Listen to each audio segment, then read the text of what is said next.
If you are new to the channel, then subscribe the channel and press the bell icon for further notification. Okay student, welcome you all to this new lecture in basic level where we are solving vectors. So in this lecture we will see the basics of vectors. What is a zero vector, unit vector, equal vectors, collinear vectors. Okay, then let's see some of the basics of the vectors. Okay, a vector may be described as a quantity which is having both magnitudes and direction. So vectors in physics you might have seen some of the velocity, your force. So these has the directions also, and these has magnitudes also. So that type of quantity is known as magnitude. That type of quantity is known as vector, which has both magnitude, a particular length, defined length, and which direction you want to go, that is also given. So that is known as vector. You can also think it, suppose you are in a traffic point, and in traffic point you will find this type of symbols is there. If you go this side, then that is Delhi, which is at 500 kilometer far away. If you go this side, then you will have another thing whatever, and if you go that side, then it is 400 kilometer away. Go straight, then it is after 100 kilometer. So long boards are there in highways, express highways, where it mentioned if you go this side, then it is Delhi, which you will get it 500 kilometer. So distance and the direction is also given. In this direction you have to go 500. So that is, you can say, of the basics of vector. Okay, so it is generally expressed by a directed line segment. Generally expressed, one example I have given, a line segment AB, and it is directed from A to B, which direction you are going. A is called the initial point of the vector, and B is the terminal point where you are ending it. The magnitude of AB vector is expressed as mod of AB, which means the length from here to here, and this is the direction. So this vector can be named as AB vector, or they can give different name also. I can also say it is D vector, whose initial point is A, whose final point is B. It is not necessary that you have to write it AB vector. Or someone can say you can give any name. Suppose it is a D vector, X vector, Y vector, but its initial point is A and final point is B. That is, you have to be clear. Now vectors can be free vector and localized vector. What is free vectors? Which is not restricted to pass through a fixed point. That is, you can move your vectors. That is velocity. Velocity means we are not saying that it should be applied at a particular. You say the velocity of the car. The velocity of the car is 10 km per second in this direction. You don't say a velocity of this point, velocity of the entire car velocity. There is no point at which you can apply. So the entire car is taken as a single point, and you say the velocity of that one is this one. So it is not restricted. So this you can say here, you can say here, you can say here. Someone can write it in this direction, 10 km per second. So you can see these vectors. You can easily move these vectors because it is not bound to pass through a fixed point. So it can move. So that is free vector. Localized vector, which is restricted to pass through a fixed point, that is force. Force, now you have to be very careful. If you apply force at this position, something will occur. If you apply at this position, different thing will occur.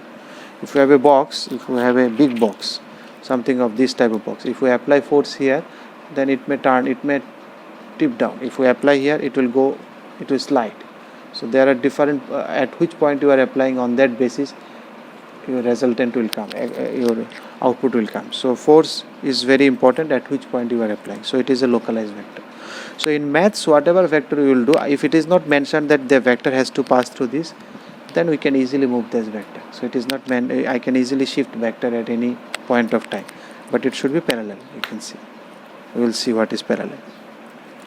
So zero vectors, the vector with zero magnitude, its magnitude is 0. That means its initial point and final point are same point. Then we say it is a zero vector. It is denoted by O. So what do you mean by zero vector? It has no magnitude. At what point it is starting, it is ending at same point. So this is zero vector, the point itself. So it is known as capital O. Unit vector. What is unit vector? A vector of unit magnitude. Suppose in this direction you are going unit distance, that is 1 kilometer, 1 meter, a particular unit. Suppose you are measuring in meters, so we will say 1 meter is the 1 unit. If you are measuring in kilometer, then 1 kilometer becomes 1 unit. So a vector of unit magnitude in the direction of the vector A is called the unit vector along A. Along that direction, so if I say this is a vector A, so if you go 1 unit here, so this is the unit vector along this direction, along this vector direction A. And it is denoted by A cap. So this portion is denoted by A cap. If I start from here, if I reach 1 unit, then this portion is known as A cap, which is also known as A vector divided by magnitude, because a vector it has both magnitude and direction. So if you divide by magnitudes, suppose it was 10 and in this direction, into some direction. So if you divide by 10, so its unit gets 1. If you divide by its magnitude, so magnitude get 1. So it becomes unit vector. So that's why how to calculate unit vector in a particular direction, vector divides by its magnitude, divides by its length. Suppose you are going 10 km in this direction. So what will be, how to find unit direction? You divide 10 km by 10, so you will get unit distance. So that's why you divide, but you don't lose your direction. So that's why a vector, that direction, including that direction, you divide by the magnitude, provided that vector is not a zero vector. If it is zero vector, then the magnitude will be 0. You cannot divide by 0. Some examples of unit vector, suppose in x direction, they are standard. If you go in x direction, so because in xy coordinate system you will find in 3D coordinate, we will represent vector in 3D. So x axis is, if you go x axis, then it is denoted by I cap. 1 unit in x axis is I cap, 1 unit in y axis is j cap, 1 unit in z axis is k cap. Suppose there is a point P, suppose you can see here, suppose this is my x axis, if you can see, this is my x axis, y axis and z axis. Suppose this is the point I am talking about. So this is suppose at a point 2, 3, 4. Coordinate of this point is 2, 3, 4. So 2 unit in x, then 3 unit y, then 4 unit in z. So you reach this point. So in vector we say it is 2i, because in x direction you are moving 2i. In y direction you are moving 3j, 2i plus 3j, then 4k. So ultimately you will reach here. So this is the point. So this position vector with respect to this origin, this will be denoted by this arrow, which represents, this vector represents the position of this point. So this is how we will denote, you will see what is position vector, what is vector. So this is the point P. In coordinate we denote it normal x, y, z. In 2D you remember x, y. So in 3D it is xi plus, in vector it is xi plus yj. That is the difference. So there is a resemblance between your coordinate geometry. In suppose I take 2D. So 2D is easy to understand.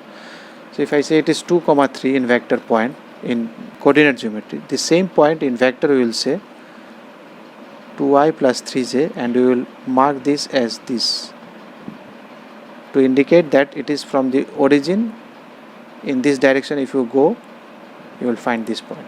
How you will go? 2i plus 3j. The path is this one, this. So if I move along this path and then this path, or one can directly go from here to here. If you move, if you know the angle and everything, then you can move. So that is the, so here you will say it is OP vector is 2i plus 3j. So that is the resemblance between your coordinate geometry and 3D. Same, right? Just writing it different. There is a resemblance for coordinate and complex also, where in complex the same number was written as 2 plus 3i iota, and here it is written 2ik plus 3j. So and in coordinate it is written 2, 3. So you can see all three are connected. This is coordinate 2, 3, 2i plus 3j, this is vector, and this is your complex number 2 plus 3i, all representing the same point P. So different way of representing. Vector is the general, because here you can represent any point in the 3D, because all dimensions you are opening now.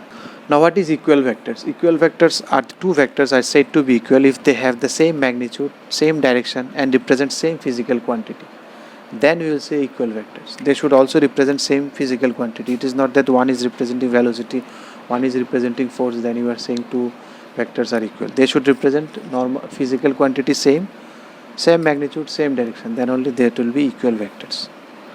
Now what is collinear vectors? Now what is collinear in coordinate geometry? Collinear means if they lie on the same line, then it is collinear. But in vector it is slightly different. Two vectors are said to be collinear if their directed line segments are parallel, disregards of their directions.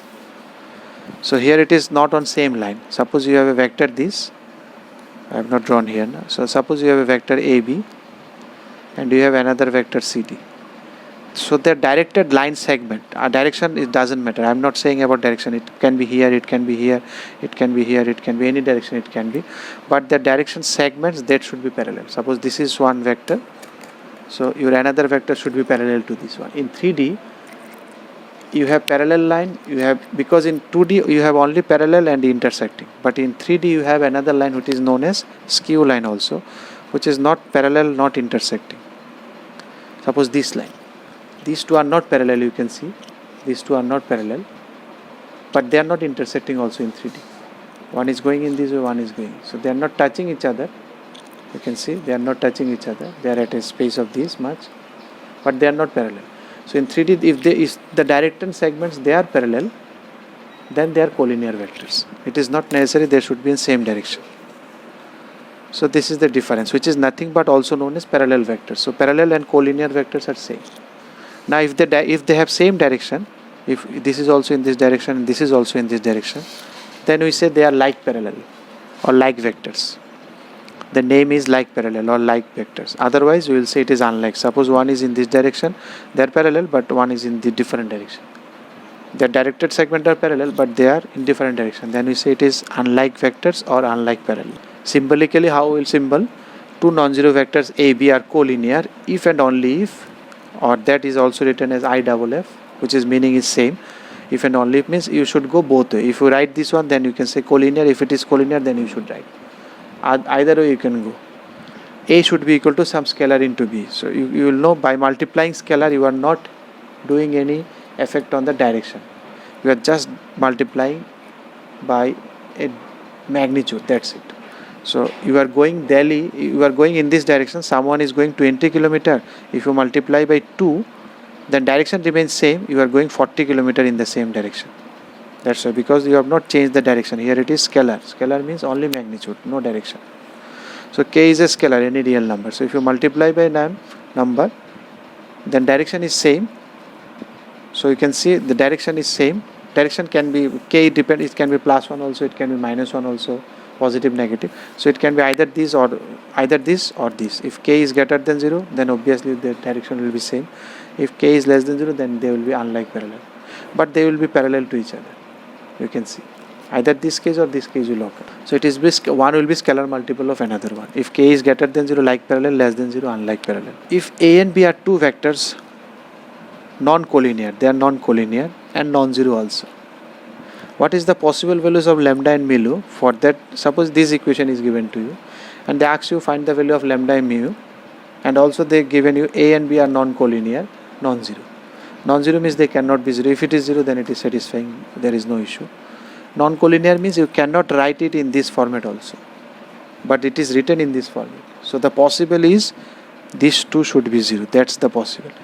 If both these 0, there is 0, then it is possible, because if it is non-collinear with any real number, you cannot write it.